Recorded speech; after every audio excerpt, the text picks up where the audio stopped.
मोगवांशान late हो गया और उसने सच बता दिया कि मैं देर तक सोता रहा इसलिए लेट हो गया। टीचर ने उसे बाहर खड़े रहने की सजा दी। हेतियान भी लेट था लेकिन उसने झूठ कहा कि मैं पढ़ाई कर रहा था और समय का ध्यान ही नहीं रहा। मो धीमी आवाज में बोलता है कि इस झूठ के लिए मैं उसे 10 में से 10 पॉइंट्स दूंगा। टीचर ने हेतियान से कहा आगे से ध्यान रखना, अब जल्दी से क्लास में जाओ। मोगवांशान को बहुत ही गुस्सा आया। हेतियान उसकी ओर स्माइल करता हुआ क्लासरूम में जाने लगा। मोगवांशान ने सीक्रेटली उसे मिडिल फिंगर दिखाई लेकिन हेतियान ने उसका हाथ पकड़ लिया। मो ने उसे हार्डली पिंच किया। वो दोनों ही एक दूसरे को नहीं छोड़ रहे थे और उसकी आवाज बाकी सबने भी सुन ली। टीचर ने उन दोनों को ही बाहर खड़े रहने की सजा दे दी। हेतियान कहता है दूसरे लोगों को जब बाहर खड़े रहने की सजा मिलती है तब वो एक दूसरे का हाथ पकड़ के खड़े रहते हैं, लेकिन मोगवांशान ने उसका हाथ पकड़ने से मना कर दिया।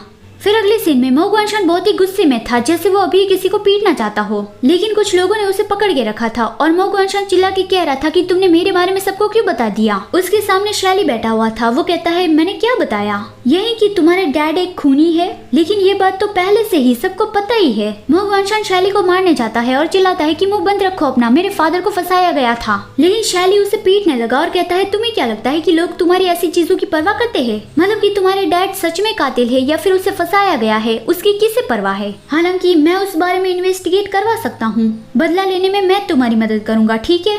लेकिन मेरी एक शर्त है, जब मैं ये काम पूरा कर दूं तब तुम्हें अपने मांस का एक टुकड़ा काट के मुझे देना पड़ेगा। ये मोगवांशान की पास्ट की यादें हैं जो बार बार सपने में आके उसे सताती रहती है। वो उस बुरे सपने से जाग उठा और जल्दी जल्दी में बाहर जाने लगा। बस्कट उसे पूछता है कि क्या हुआ, लेकिन मो ने कहा कि मैं वॉक के लिए जा रहा हूँ, मेरे पीछे मत आना। वो कंफर्ट के लिए हेतियान को ढूंढ रहा था लेकिन वो उसके पास नहीं गया, बस दूर से ही उसे देख रहा था और जब हेतियान का ध्यान उस पे गया तो वो वापस जाने लगा। हेतियान भी उसके पीछे गया कि क्या तुम मुझे ढूंढ रहे हो, तुम इतना अपसेट क्यों लग रहे हो? मो कहता है मैं तो बस यहाँ से गुजर रहा था। हेतियान हंसते हुए कहता है तुम्हारा फेस तो देखो, क्या तुम अभी जागे हो? मो कहता है तुम हंस क्यों रहे हो? हेतियान हंसते हुए कहता है तुम्हारे चेहरे पर पेन के आकार का एक रेड मार्क बन गया है। और वो और ज्यादा हंसते हुए कहता है कि शाओमो तुम बहुत ही क्यूट हो। वो अपने दोनों हाथों से मोगवांशान का फेस पकड़ता है और कहता है क्या तुम्हें कोई बुरा सपना आया था? अब डरो मत, सब ठीक है। फिर अगले सीन में बस्कट और उसका फ्रेंड देखते हुए जा रहे थे कि जल्दी ही स्कूल फेस्टिवल आने वाला है, हमें एक अच्छा शो देखने मिल जाएगा।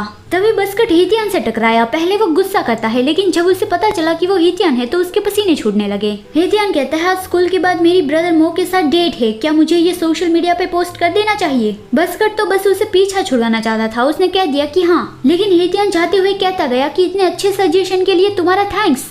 फिर अगले सीन में जानी म्यूजिक रूम में गिटार बजा रहा था। ये उसकी रिसेंट प्रैक्टिस का रिजल्ट है। वो पूछता है कि कैसा लगा। जेंशी और हेतियान दोनों साथ में कहते हैं कि बहुत ही बकवास था। फिर जानी उन दोनों को गिटार देता है कि तुम दोनों बजा के देखो, लेकिन उन दोनों ने मना कर दिया। वो दोनों तो जरा सी भी एक्साइटमेंट नहीं दिखा रहे थे। जानी स्कूल फेस्टिवल में हिस्सा लेना चाहता था तो इसने इस इवेंट के लिए साइन अप भी कर लिया था, लेकिन जेंशी ने कहा कि इसे कैंसिल करवा दो।